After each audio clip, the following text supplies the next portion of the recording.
Olá, sejam bem-vindos a mais um módulo de Direito Constitucional promovido pela EJUDE. Na aula de hoje falaremos sobre o direito de nacionalidade, que está previsto no capítulo 3 da Constituição Federal, entre os artigos 12 e 13. Bom, para falar de nacionalidade, é importante que nós tenhamos uma noção acerca das características que envolvem a nacionalidade. E a nacionalidade ela pode ser configurada e vista como um vínculo jurídico e político que liga um indivíduo a determinado estado, fazendo com que esse indivíduo passe a integrar o povo desse estado e, consequentemente, se submeta às leis locais e também às suas obrigações. No artigo 12 da Constituição Federal, nós temos lá os brasileiros que são considerados brasileiros natos. E o legislador ele trouxe duas espécies de nacionalidade.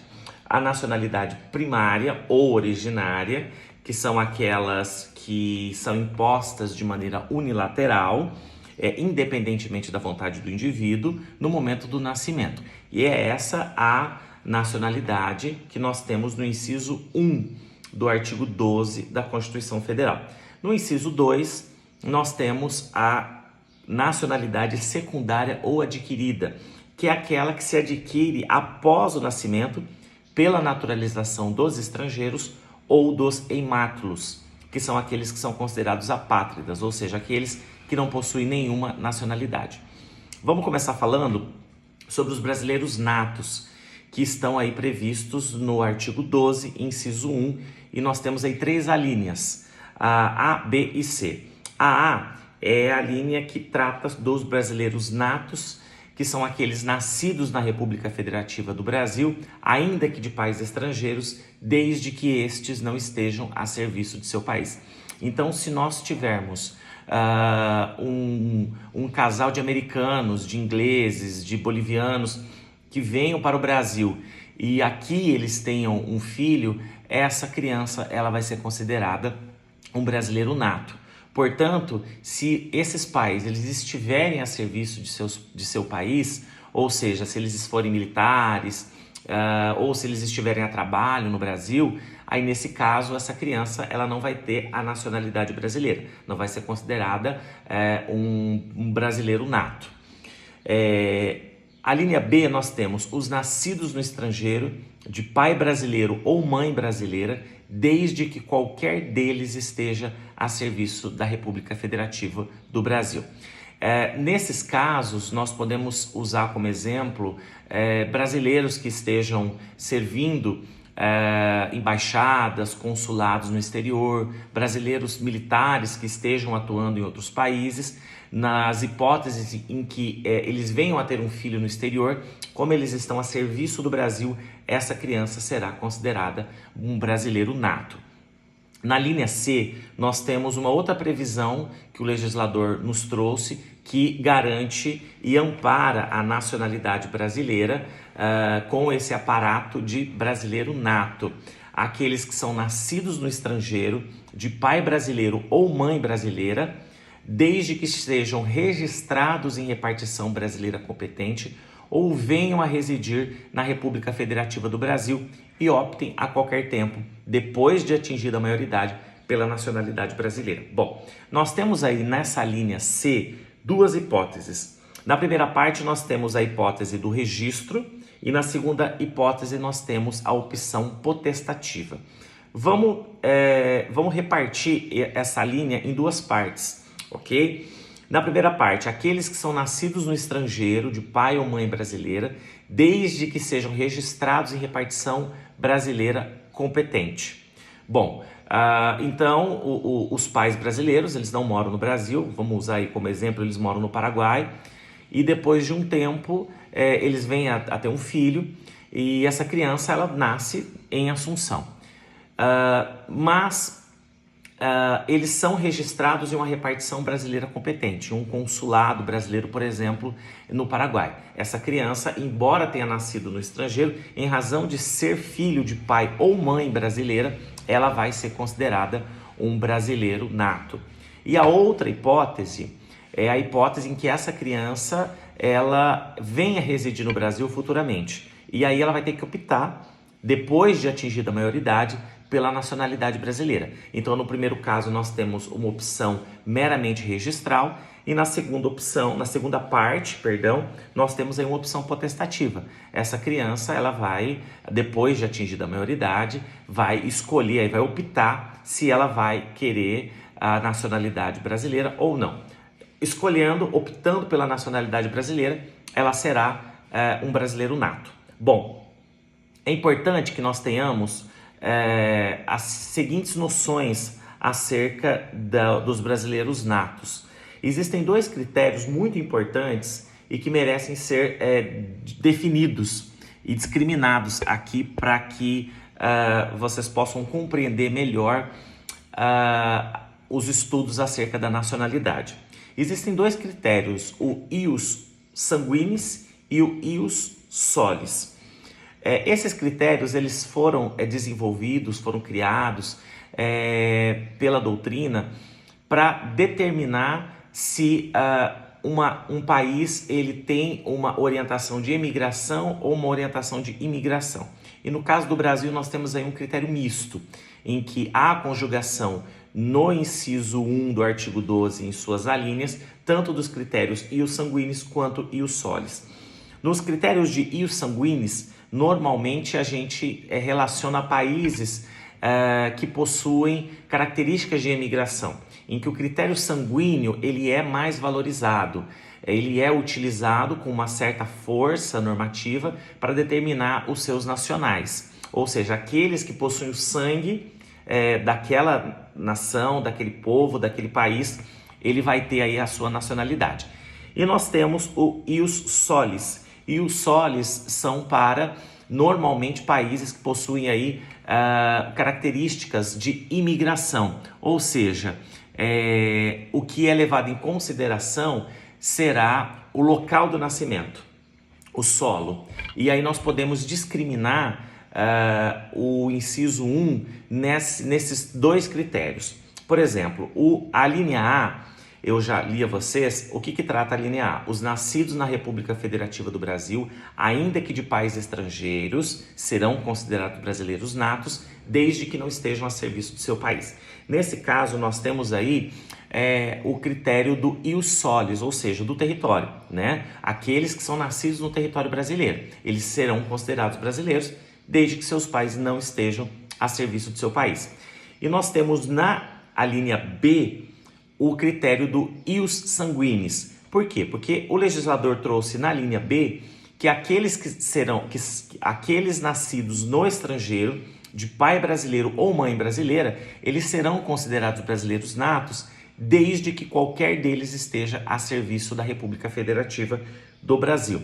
A mesma coisa, o mesmo critério sanguíneo utilizado na linha C, em que nós temos aí a previsão dos nascidos no estrangeiro de pai ou mãe brasileira, desde que eles sejam registrados em repartição brasileira competente, no caso da hipótese registral, ou venham a residir na República Federativa do Brasil e optem, em qualquer tempo, depois de atingida a maioridade, pela nacionalidade brasileira, que é a opção potestativa que eu ilustrei a vocês. Bom, então nós temos a previsão do critério do ius solis na linha A e do ius sanguinis na linha B e na linha C. É importante que nós tenhamos em mente, quando estudamos sobre nacionalidade, que o Brasil é signatário da Declaração Universal dos Direitos Humanos de 1948. E essa declaração ela prevê no artigo 15 que nenhuma pessoa terá o direito de não possuir uma nacionalidade. Em outras palavras, assegura a toda pessoa o direito a uma nacionalidade. E o Brasil, enquanto signatário, ele observou esses critérios incertos na Declaração Universal dos Direitos Humanos para construir a sua previsão constitucional acerca da nacionalidade. Bom, superados aí as explicações acerca dos brasileiros natos, nós vamos passar agora para os brasileiros naturalizados. Como eu já adiantei a vocês no início desse módulo, a nacionalidade secundária ou adquirida, que se refere aos naturalizados, ela é adquirida após o nascimento pela naturalização dos estrangeiros ou dos apátridas. E essa naturalização, ela depende tanto da manifestação de vontade do interessado, como também depende de uma aquiescência estatal, que de forma discricionária poderá ou não atender à solicitação do estrangeiro ou do apátrida. Vamos então para as hipóteses previstas na Constituição Federal, e eu já adianto a vocês que o texto constitucional ele não esgota as possibilidades da naturalização, uma vez que as hipóteses de naturalização estão previstas no inciso 2 do artigo 12, portanto, eu vou trazer a vocês algumas outras hipóteses que estão previstas na lei de migração, mas nesse primeiro momento eu vou me centrar aí nas duas possibilidades que o legislador,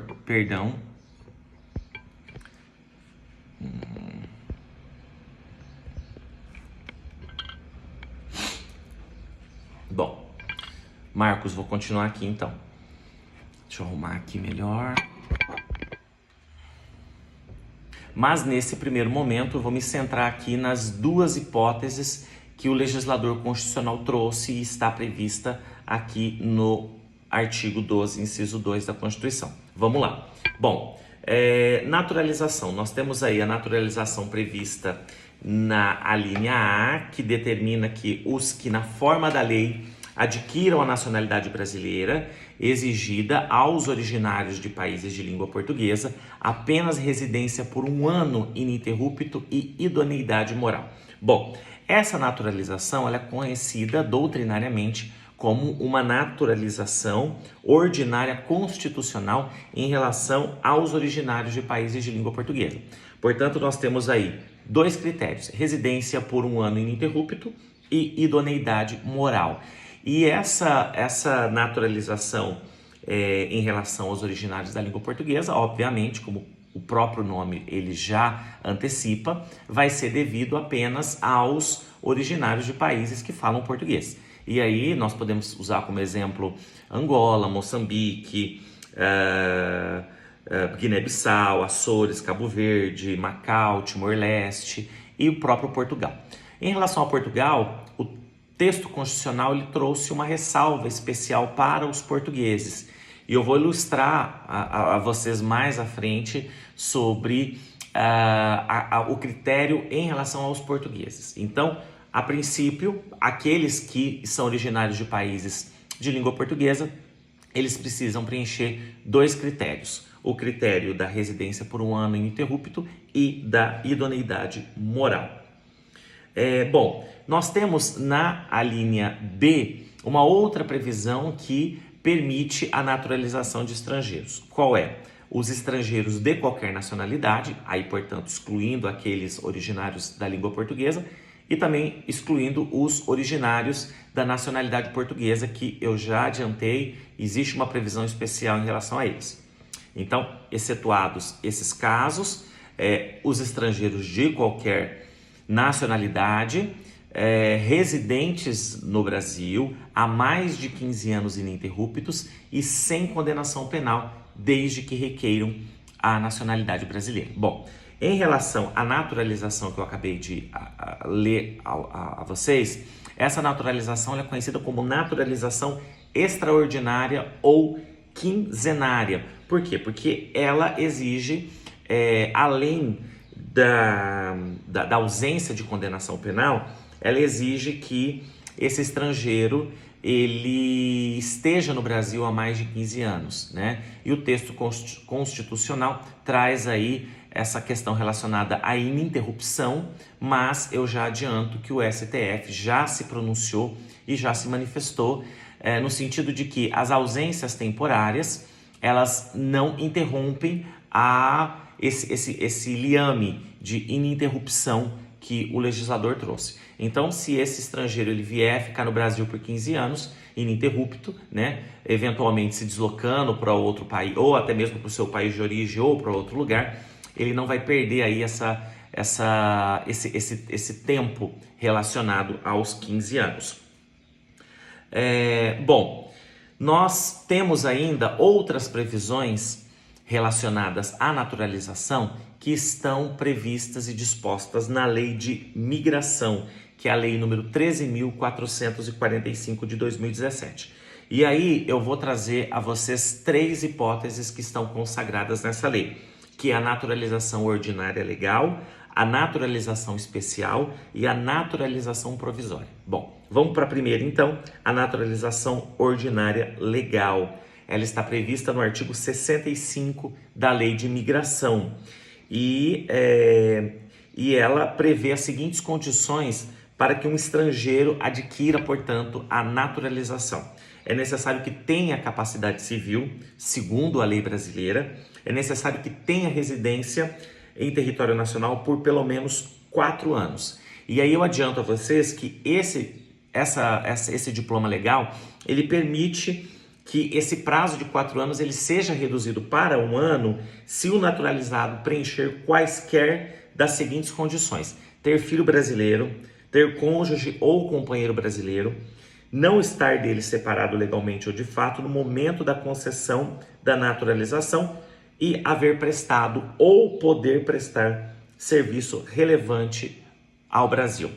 É necessário também, para a aquisição dessa naturalização ordinária legal, que esse estrangeiro ele se comunique em língua portuguesa e ele não possua condenação penal ou ele esteja reabilitado. Bom, essa é, portanto, a naturalização ordinária legal, que está prevista aí no artigo 65 da Lei de Migração. Nós temos também na Lei de Migração, no artigo 68, a previsão da naturalização especial.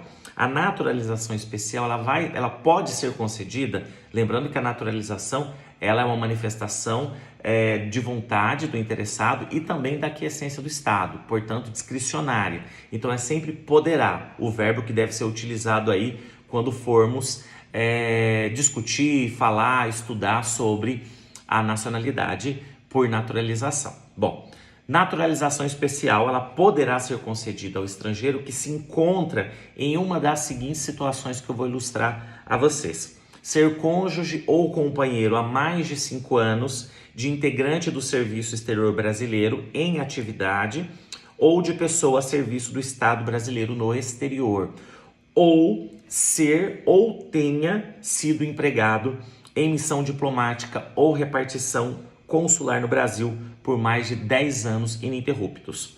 Enquadrando-se em uma dessas duas situações, o naturalizando ele poderá preencher os seguintes requisitos para que possa ser concedido a naturalização especial, desde que ele tenha, como no caso da naturalização ordinária legal, que eu falei a vocês anteriormente, capacidade civil segundo a lei brasileira, comunicar-se em língua portuguesa e ele não possuir condenação penal ou estar reabilitado. Bom, e nós temos uma outra previsão incerta na Lei de Migração, que é a naturalização precoce, que também é conhecida como radicação precoce. O que significa essa naturalização precoce que está prevista no artigo 70? Ela poderá ser concedida ao migrante criança ou adolescente que tenha fixado residência em território nacional antes de completar 10 anos de idade. E ela deverá ser cumprida por intermédio do seu representante legal, sendo convertida, portanto, em definitiva, se o naturalizando expressamente requerer, essa naturalização no prazo de 2 anos após esse naturalizando adquirir a maioridade, de acordo com a lei brasileira, portanto, após os 18 anos. Então, vamos fazer aí um retrospecto das naturalizações previstas no texto constitucional e no texto infraconstitucional. No texto constitucional, nós temos aí no inciso 2 do artigo 12, a linha A naturalização ordinária, em relação aos originários de países de língua portuguesa. E nós temos na linha B a naturalização extraordinária ou quinzenária para aqueles de outra nacionalidade, e em relação aos originários de língua portuguesa é necessário o prazo de 1 ano e para os demais o prazo de 15 anos. Então nós temos a ordinária e nós temos a extraordinária quinzenária. ordinária, nós temos aí outros 3 casos que estão disciplinados na lei de imigração: a naturalização ordinária legal, a naturalização especial e a naturalização provisória. Bom, eu já havia adiantado a vocês que a situação dos portugueses, ela é uma situação diferenciada, porque o legislador, ele trouxe no parágrafo 1º do artigo 12 o seguinte disposto: aos portugueses com residência permanente no Brasil, se houver reciprocidade em favor dos brasileiros, serão atribuídos os direitos inerentes aos brasileiros, salvo os casos previstos nesta Constituição. Então, os portugueses, em razão dessa reciprocidade, que foi construída por meio de um tratado firmado entre Brasil e Portugal, é o Tratado de Amizade, Cooperação e Consulta, que foi celebrado no ano de 2000, aí por meio do decreto número 3.927.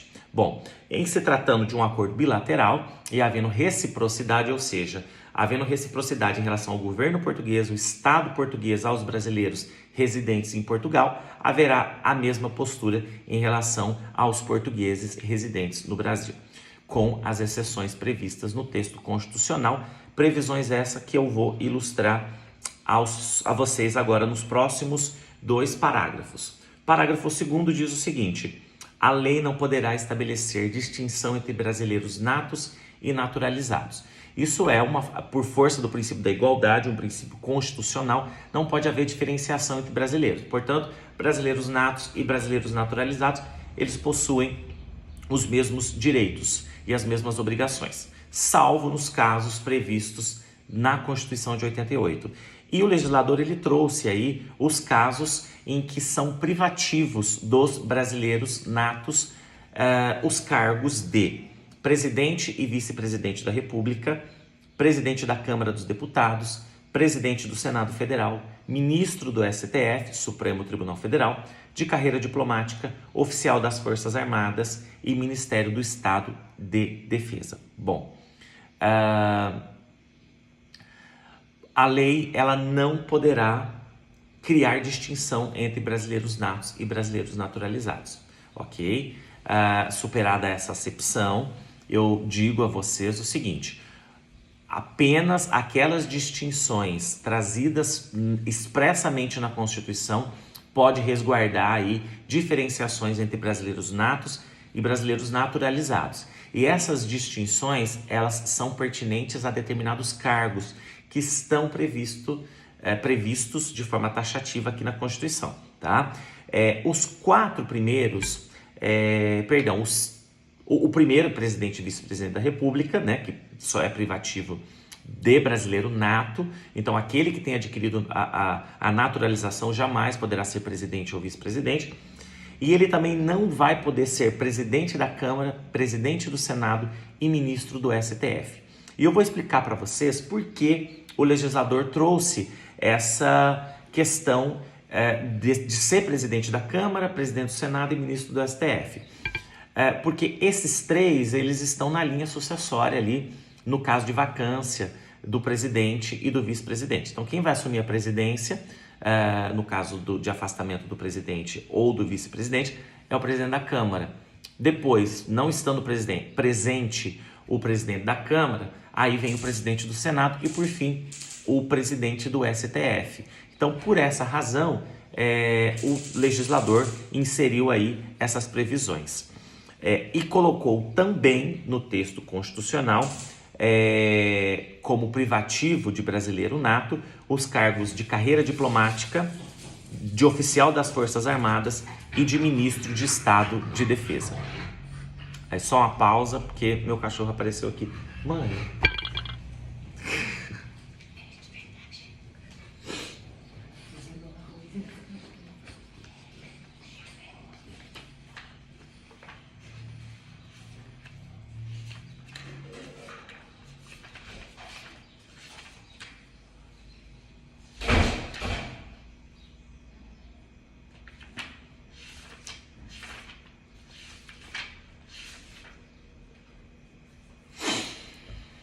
Marcos, continuando.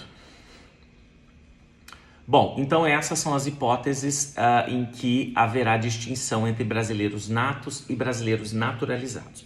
Vamos agora para o parágrafo 4º do artigo 12, o último parágrafo do artigo, que dispõe sobre a perda da nacionalidade do brasileiro. Bom,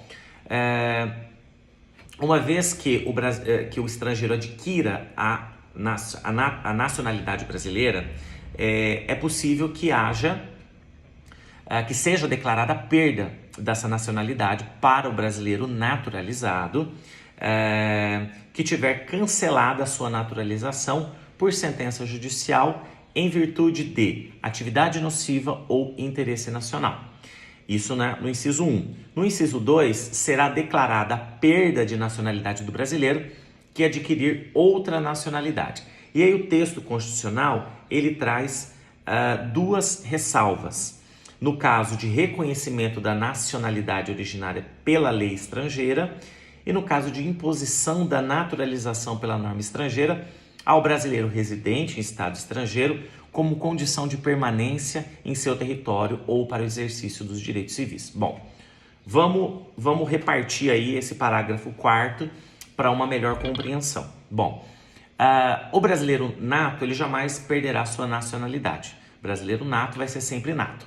O brasileiro naturalizado, o texto constitucional trouxe aí as hipóteses em que pode ser declarada a perda da nacionalidade do brasileiro, em dois casos. No caso que tiver sido cancelada a sua naturalização por sentença judicial, em virtude de atividade nociva ou interesse nacional. Então, a sentença ela precisa estar relacionada ou a uma atividade nociva ou uma atividade que vai de encontro ao interesse nacional.